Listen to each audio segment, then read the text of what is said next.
Hey guys, it's TvsZ here. I've got another match for you today between myself as the Blue Terran here in the top left-hand corner and Philly Defunky as the Zerg in the top right-hand corner.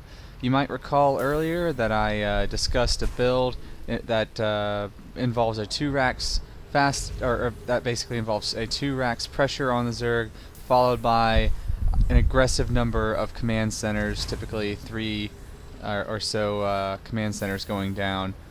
Uh, this is basically going to be that build again, but it leads to a very interesting match that I thought you guys would enjoy. As you see here, I've got my 2 Raxes down. If we check out our Zerg opponent, he's putting down an 18 well, I guess it was probably like a 14 hatch when it actually went down, but he's putting down his first queen, got a spawning pool, no upgrades yet. He put down an extractor, but he's not actually going to be mining Vespene from that yet. Beyond that, he's got an overlord here and one here. He knows that I'm now here, so he's not going to send this overlord anywhere else to any further down. I wouldn't be surprised if he tried some sort of Nidus play later on, or if that was his plan. Considering this is such a dark corner of my base, it would be very easy to do that. Alright, so I'm moving out with my Marines, and his Zerglings are moving out. We both happen to miss each other because none of us control this Zelnaga tower. His Zerglings actually polish off these 2 Marines, but my Marines end up polishing off his Queen. That's a pretty good trade in my book. 150 minerals to 100 minerals, sure, but if you think about it, the Queen's a good the Zerg's form of macro.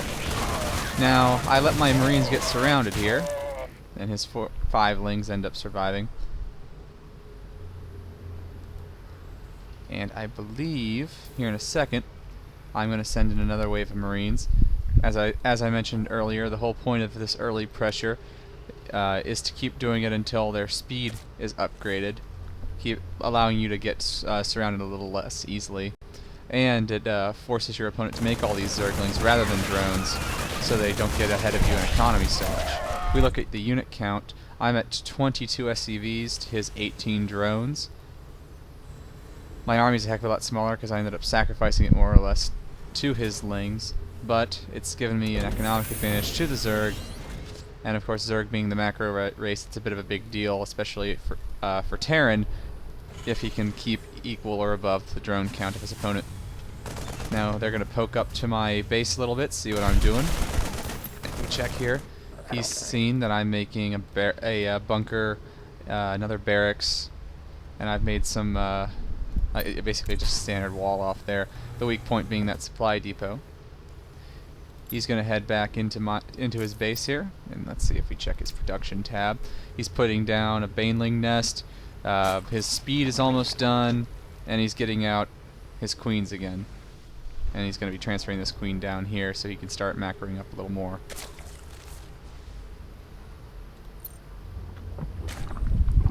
Now let's see here.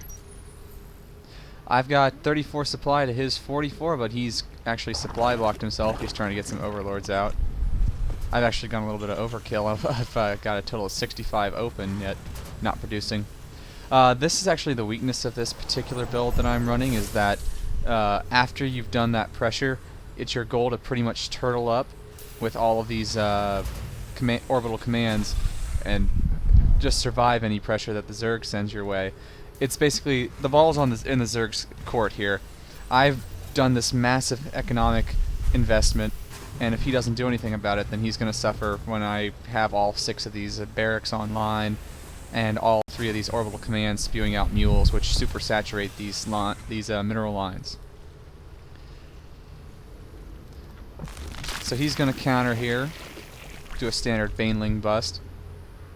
He's putting down an evolution chamber to get some upgrades going. It seems to be his early game was just some Ling defense to defend his base, which he actually made his primary base, his expansion here. Then his mid game seems to be a Baneling bust. You saw my early game was that pressure, and my mid game is basically just to macro up a large army, give them all the standard barracks upgrades, except for nitro packs, since I won't be using any Reapers, and then put down a what's it called? A engineering base, so I can start getting +1 or +2 on all my attack and defense. Now he's going to start putting down a massive number of creep tumors. He's going to try to, since we have a fairly small area over land between our two bases, as you can see here, he's going to try to get the creep going from one end to the other so he can easily pounce on me as I'm traveling over here, or he can travel a little bit faster.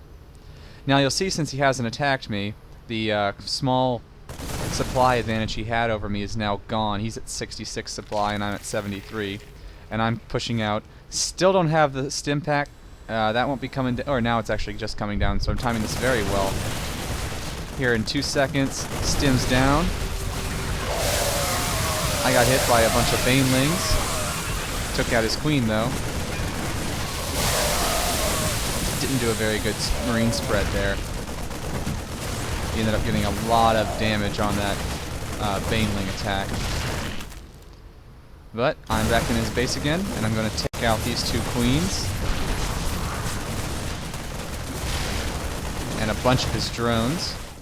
So once again, he's lost his entire ability to macro as Zerg needs to because he lost all of his queens.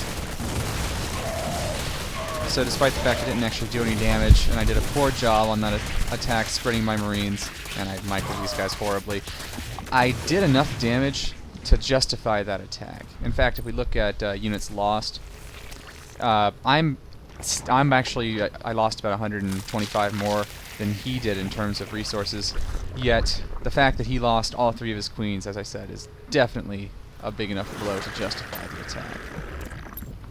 Let's go back into production here.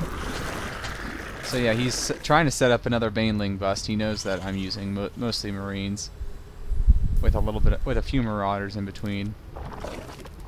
Over here, I'm putting down 2 bunkers. I'm trying to take my second, as I've actually delayed in taking that base. I should have expanded, lifted up this orbital command, put down 2 or 3 barracks, or not barracks, 2 or 3 bunkers, probably 3 bunkers, while I was attacking, because he wouldn't have been able to stop me while I was attacking. Instead, I waited until after the attack to do it, and that's just something I'm going to have to work on my macro. In general, it's always better to expand when you're attacking, because there's no way your opponent can counter it, or unless you just get thrashed during your attack, or they decide to do a base trade. But it would have been the safest time. So now I'm bringing down my SCVs, putting down some mules, some missile turrets in case he's going mutas. I don't really know what he's going into the mid game. I had figured it was either mutas or infestors, but I figured it was worth being prepared for mutas, especially since I'm always floating on so many minerals using this build. What he's actually been going for, if we'll see here, is the infestation pit, and you'll see he's got 3 infestors now.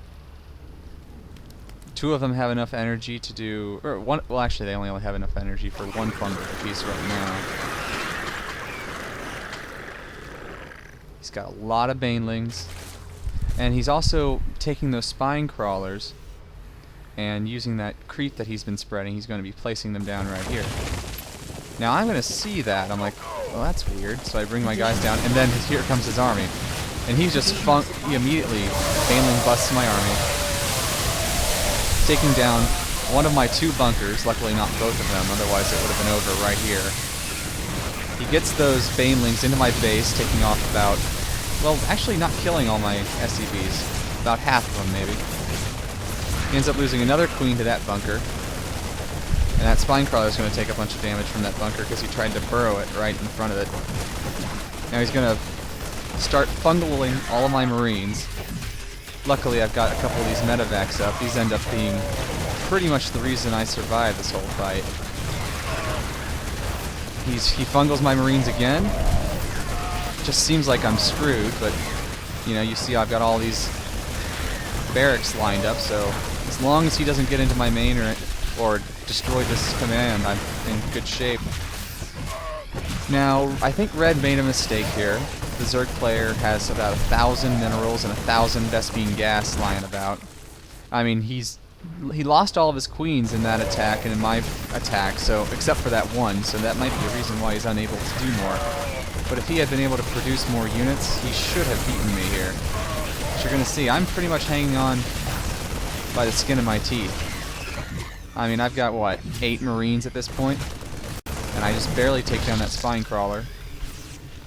And I think I'm probably going to end up letting that missile turret burn down. So I called down a bunch of mules for an emergency landing. I find out I have like 8 or 10 SCVs that had just gone through what was left up there. So they're all going to go down here.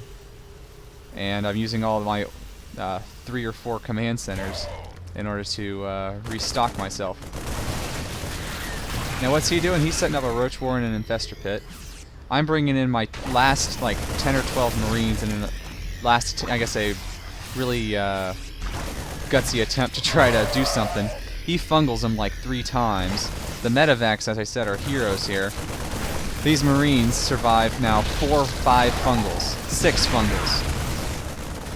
My medevacs are now almost completely out of energy, but they've run all of these infestors except this one. Oh, no, that one.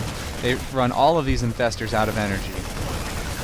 And now he's just, rather than try to like build up a large Ling group here, he's just going to have them all streaming in, one at a time. So this small group of, what is it, 1-1 Marines are pretty much holding it off. And now I've got these reinforcements coming in. I take out the roaches that he just brought in. You can still see my medevacs have been fungled too, and they're completely out of energy.